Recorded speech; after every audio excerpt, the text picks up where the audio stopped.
Lovely day. So let's continue core 2 series targeting our legs and our shoulders here today. So basically you need a band of a pretty good resistance and put it through, loop it through your middle of your thighs, and then you're going to come into a mini squat. Okay, so a few things with the posture. Come into a mini squat. Let's keep your knees behind your toes as you walk sideways like crabs. I call this banded walking crabs here. So essentially you want to imagine that your back is sandwiched between two walls, so you keep your spine in an upright position. As to how many reps we do this, so we want to reach to a burn or a fatigue. So depending on the space that you have, you go one side between 20 to 50 times and then come back onto the other side and you repeat.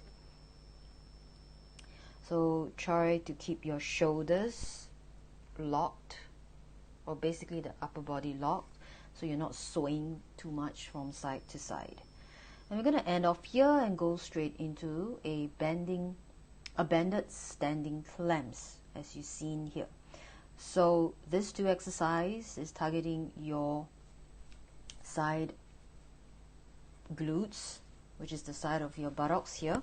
You may feel this on the side of the thighs. So as you do this clam action, you want to imagine that the rest of the body remains stationary. Okay, let's go into a banded squats here. So just your regular squats. So as you sit back, keep your knees behind your toes again, and think about sticking the bum back as you sit back. Keep pushing the bands out. You don't have to go too low, just do what is comfortable for you. Keep your heels on the ground. If you feel that your heels are coming out, you may place 2 books or 2 plates below the heels to make this a bit easier.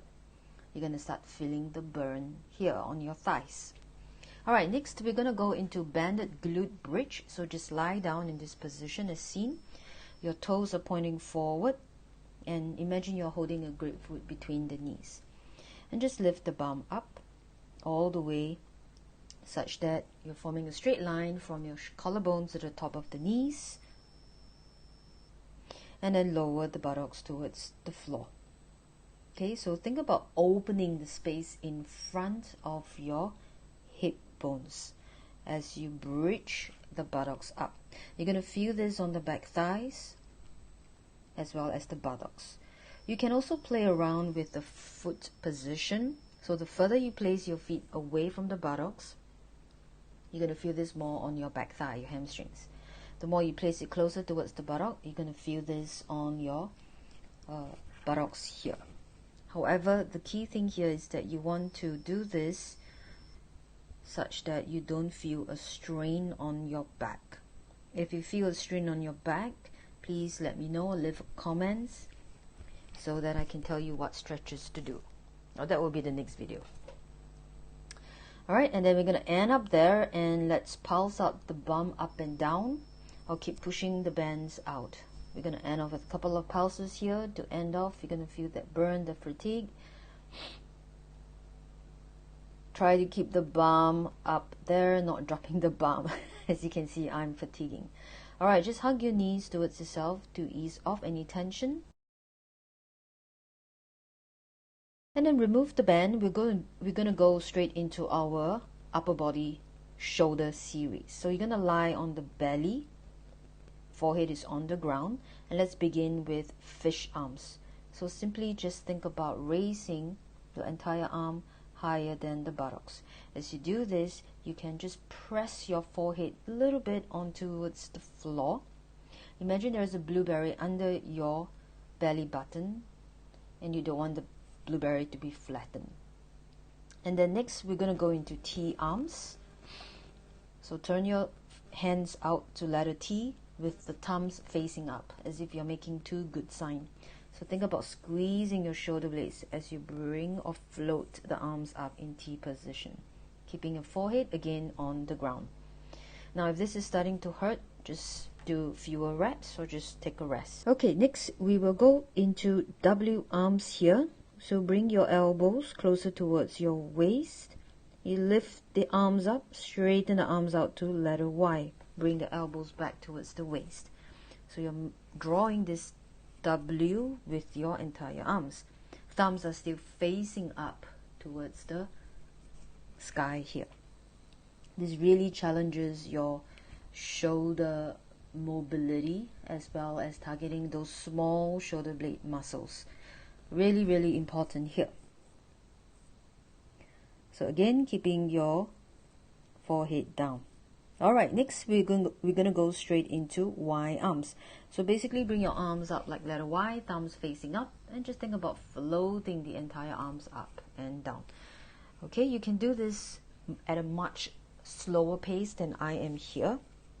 And then next we're just gonna go into alternate swimming. So each time you float one hand up, float the other leg up. Keep your knees as straight as possible. So you're also going to target your bum muscles as well as your back. Keep your forehead on the floor and keep drawing your navel slightly back, not too much. The blueberry remains intact. Point your toes as well. So just think about someone who's pulling your feet back and at the same time someone is pulling your hands away from your shoulder socket. And if you want more challenge, you can go into double arms, double legs, into that full body extension here. So over here I'm demoing with the chest being lifted up as you float the arms up. Okay, ideally you want to keep the biceps beside the ears, and then we end off by just holding in this triple extension. Keep the neck nice and long, not arching too much, you're also not dropping. And then we're just going to end off here. Oh, that's a lot of work, so just going to rest back, and usually we end off with child's pose. So if you like this sequence, you can scroll back and repeat a few more rounds, or even just the shoulder series. Thank you.